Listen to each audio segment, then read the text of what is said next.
நம்ம எல்லாரும் ஜெபம் பண்ணும்போதும் சரி, பாடும்போதும் சரி, கர்த்தருடைய வார்த்தையை கேட்கும்போதும் சரி, ஆண்டவரே என்ன உம்முடைய ஆவியினால் என்ன செஞ்சிருங்க, நிரப்பிடுங்க. ஹல்லேலூயா. பாடல் வேளை என்னை உம்முடைய ஆவியினால் நிரப்பணும். ஜெபிக்கும்போது உம்முடைய ஆவியினால் எங்களை என்ன செய்யணும், நிரப்பணும். ஹல்லேலூயா. அந்த நம்பிக்கை வேதத்தில் இருக்கிற பரிசுத்தவான்கள் எல்லாருக்கும் இருந்துச்சு. பவுலும் சீலாவும் நடு ராத்திரியில் அப்படின்னு சொன்ன உடனே அப்போஸ்தலர் 16:25. ஹல்லேலூயா, ஹல்லேலூயா. அவங்க பலத்தை பார்க்கல, பராக்கிரமத்தை பார்க்கல. கர்த்தருடைய ஆவி நம்ம மேலே என்ன செய்யணும், இறங்கணும். அதை ஒன்றை மட்டும்தான் என்ன செஞ்சாங்கன்னா, விசுவாசித்து கர்த்தரை துதித்து பாடினாங்க, ஜெபம் பண்ணாங்க. நடந்த காரியம் அவங்களுக்கு விடுதலை. சிறைச்சாலை இருக்கிற அத்தனை பேரும் ஆச்சரியமாக பார்த்தாங்க. ஒரு ஊழிய வாசலையும் கர்த்தர் திறந்தார். ஹல்லேலூயா. முதலாவது தேவனுடைய ராஜ்யத்தையும் அவருடைய நீதியையும் தேடி. ஆண்டவரே, நான் இந்த அபிஷேக ஜெபத்தில் ஜெபம் பண்ணும்போது, பாடும்போது, துதிக்கும்போது எனக்கும் விடுதலை வேணும். எங்கள் மூலமாக ஒரு புதிய ஊழிய வாசலையும் கர்த்தர் என்னன்னா திறக்கணும். ஹல்லேலூயா, ஹல்லேலூயா. இந்த நம்பிக்கையோடு நம்ம என்ன செய்வோம், ஜெபம் பண்ணுவோம். ஹல்லேலூயா. பரிசுத்த ஆவியானவரே இதை என்ன செய்யணும். ஹல்லேலூயா.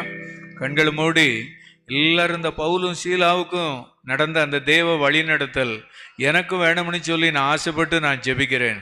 நம்ம பாரத்தெல்லாம் தூர தள்ளிடுவோம். நம்ம விடுதலை எல்லாத்தையும் கர்த்தர் இதில் சேர்த்து தந்துடுவார். இது எல்லாத்தையும் சேர்த்து தந்துடுவார். ஆமென். ஸ்தோத்திரம். பவுலும் சீலாவும் நடு ராத்திரியிலே ஜெபம் பண்ணி தேவனை துதித்து பாடினார்கள். ஆண்டவரே, அந்த அபிஷேகத்தை, அந்த கிருபையை ஆண்டவரை இந்த கூடாரத்தில், இந்த 2வது மாதத்தில், இந்த 5ஆம் தேதி புதன்கிழமை வந்திருக்கிற எங்களுக்கு நான் துதிக்கும்போது ஒரு அபிஷேகம் வேணும், பாடும்போது ஒரு அபிஷேகம் வேணும், ஜெபிக்கும்போது ஒரு அபிஷேகம் வேணும். அது என்னையும் விடுதலையாக்கும், என்னோட கூட சேர்ந்தவங்களையும் விடுதலையாக்கும். ஒரு புதிய ஊழிய வாசலை நீ திறப்பீரப்பா. புதிய குடும்பத்தை நீ ரட்சிப்பே.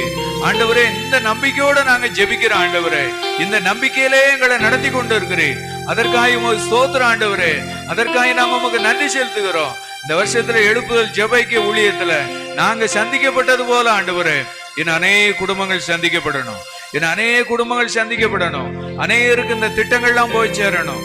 வேதத்தை ஒழுங்குகரமா வாசிக்கக்கூடிய இந்த திட்டங்கள்லாம் போகணும். ஆண்டவரே, எல்லாருடைய வாய்களும் நல்ல விரிவாய் திறக்கப்படணும். ஆமென். ஸ்தோத்திரம், ஸ்தோத்திரம். எல்லாரும் ஸ்தோத்திரம் பண்ணுவோமா?